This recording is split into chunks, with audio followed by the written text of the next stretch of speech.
Standard 5 Hindi semester second chapter 15 खरगोश और हाथी चित्र कहानी प्रश्न उत्तर वर्कबुक। फर्स्ट है कोष्टक से उचित शब्द चुनकर रिक्त स्थानों की पूर्ति कीजिए। यहाँ पे कोष्टक में दे रखा है पानी, घर, शरारती, किनारे, बिल, लोट और झुंड। आपको यहाँ पे रिक्त स्थान में ये फिल करना है, पूर्ति करनी है। पहला है सरोवर के किनारे खरगोश रहते थे, तो आपको किनारे लिखना है।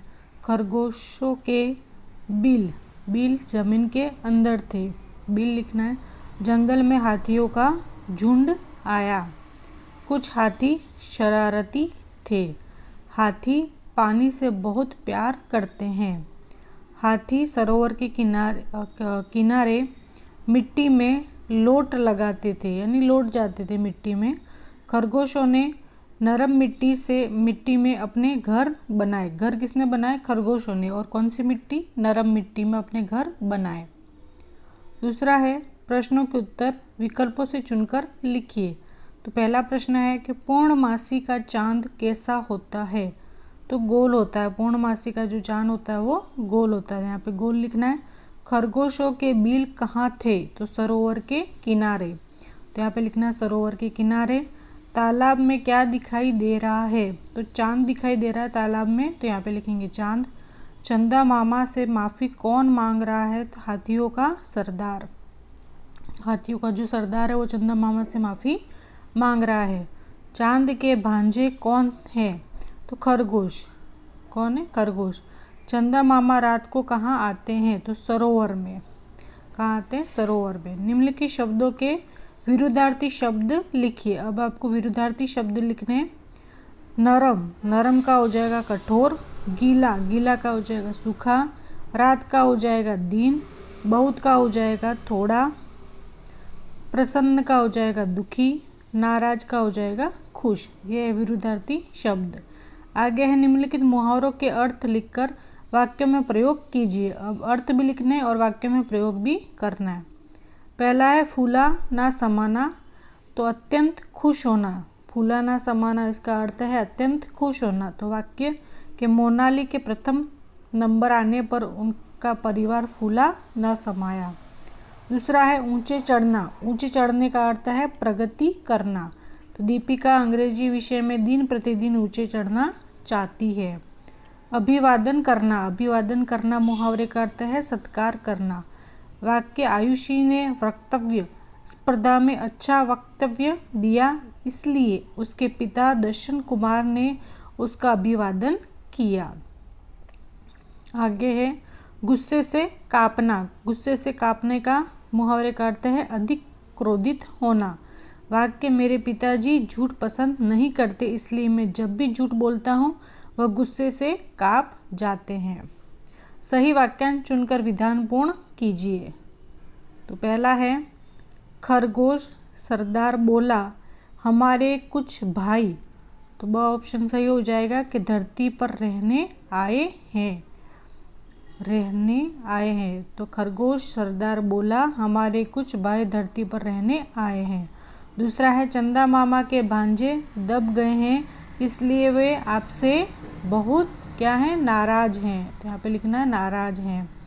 तीसरा हम अपनी गलती मानते हुए आपसे माफ़ी मांगते हैं। हाथियों का सरदार बोला हम अभी दूसरे जंगल में चले जाते हैं। अब ऐसा काम नहीं करेंगे जिससे दूसरों को तकलीफ हो।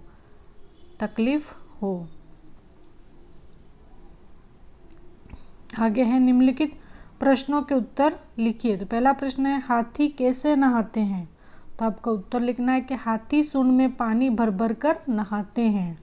दूसरा चंदा मामा क्यों नाराज हैं? तो हाथियों के कारण कुछ खरगोश दब गए थे, इसलिए चंदा मामा नाराज हैं। तीसरा खरगोश क्यों दुखी थे? तो सरोवर के किनारे गीली मिट्टी में सुराख बनाकर खरगोश रहते थे। सुराग यानी घर बनाकर गीली मिट्टी में खरगोश रहते थे। तो हाथी सरोवर में नहाकर मिट्टी में लोट लगाते थे, इससे कई खरगोश परिवार दबकर मर गए, इसलिए खरगोश है वो दुखी थे। आगे है, हाथियों का झुंड क्यों डर गया। हाथियों का झुंड क्यों डर गया, तो सरोवर में उठती हुई लहरों के कारण, सरोवर में जब लहरें उठती हैं उसके कारण चंदा मामा ऊपर नीचे हो रहे थे। ये बताकर खरगोश ने हाथियों को समझाया कि चंदा मामा गुस्से से काँप रहे हैं। यह देखकर हाथियों का झुंड डर गया। खरगोश है उनको डरा रहे थे हाथियों को, इसलिए वो डर गए। निम्नलिखित वाक्यों का अंग्रेजी में अनुवाद कीजिए। इसका अंग्रेजी में अनुवाद करना है। पहला है, सरोवर के किनारे गीली ज़मीन थी। तो सरोवर के किनारे गीली ज़मीन थी, तो there was wet soil, soil यानी मिट्टी, on the bank of the lake. दूसरा है, हम चांद के भांजे हैं, तो we are the nephews, nephews का मतलब होता है भांजे ऑफ द मून। तीसरा, हाथियों के झुंड में कुछ शरारती हाथी थे, तो देयर वर सम यानी कुछ मिस्चवस यानी शैतान, elephants in the elephants hertz, heard यानी झुंड में। हाथी पानी से बहुत प्यार करते हैं, तो elephant like water very much. इस तरह से आपको हिंदी का अंग्रेजी में अनुवाद करना है। आगे है, निम्नलिखित प्रश्नों के उत्तर लिखिए। तो पहला प्रश्न है, खरगोशों के बिल कहाँ थे। तो उत्तर के खरगोशों के बिल सरोवर के किनारे गीली जमीन के अंदर थे। दूसरा प्रश्न, खरगोशों का सरदार क्या बोला। तो खरगोशों का सरदार बोला, हम चांद के भांजे हैं, मामा रोज सरोवर में हमसे मिलने आते हैं और वे आपसे नाराज हैं। ये खरगोश का सरदार बोला। तालाब में क्या दिखाई दे रहा है। तो तालाब में चांद दिखाई दे रहा है, वह लहरों के साथ साथ ऊपर नीचे हो रहा है। लहरें जैसे ऊपर उठती हैं तो चंदा मामा ऊपर दिखाई देता है, नीचे होती है तो नीचे दिखाई देता है चंदा मामा की परछाई।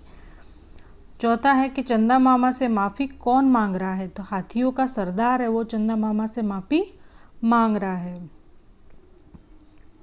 9 है, खरगोश और कछुआ कहानी लिखिए। खरगोश और कछुए की जो कहानी है वो आपको लिखनी है। एक जंगल था, उसमें एक खरगोश रहता था। उसे अपनी तेज चाल पर खूब घमंड था कि मैं बहुत ही तेज दौड़ सकता हूँ। इस तरह से वो खरगोश है अपनी चाल पर घमंड कर रहा था। उसी जंगल के तालाब में एक कछुआ भी रहता था। तो खरगोश अपनी धीमी चाल पर हंसता था कि खरगोश है वो कछुए की धीमी चाल पर हंसता था। एक बार उसने कछुए के साथ दौड़ लगाने की शर्त लगाई। दौड़ शुरू हुई। खरगोश ने कछुए को जल्दी ही पीछे छोड़ दिया। आगे जाकर उसने देखा कि कछुआ बहुत पीछे है। उसने सोचा क्यों ना थोड़ा आराम कर लो। ये किसने सोचा? खरगोश ने सोचा कि मैं थोड़ा सा आराम कर लूँ क्योंकि कछुआ तो बहुत ही पीछे है। वह एक पेड़ के नीचे आराम करने बैठा। थोड़ी ही देर में उसे झपकी आ गई और वो सो गया। खरगोश है वो सो गया। कछुआ धीरे धीरे चलता रहा। वह खरगोश को सोया हुआ देखकर चुपचाप आगे निकल गया कि उसने देखा कि खरगोश तो सो रहा है तो मैं चुपचाप यहाँ से निकल जाता हूँ। तो वो देखकर चुपचाप आगे निकल गया। खरगोश ने जागकर देखा तो कछुआ है वो लक्ष्य पर पहुँच गया है। इस प्रकार कछुआ दौड़ में जीत गया और खरगोश हार गया। तो इस कहानी से हमें सीख क्या मिलती है कि घमंड का परिणाम बुरा होता है, कि कभी भी घमंड नहीं करना चाहिए।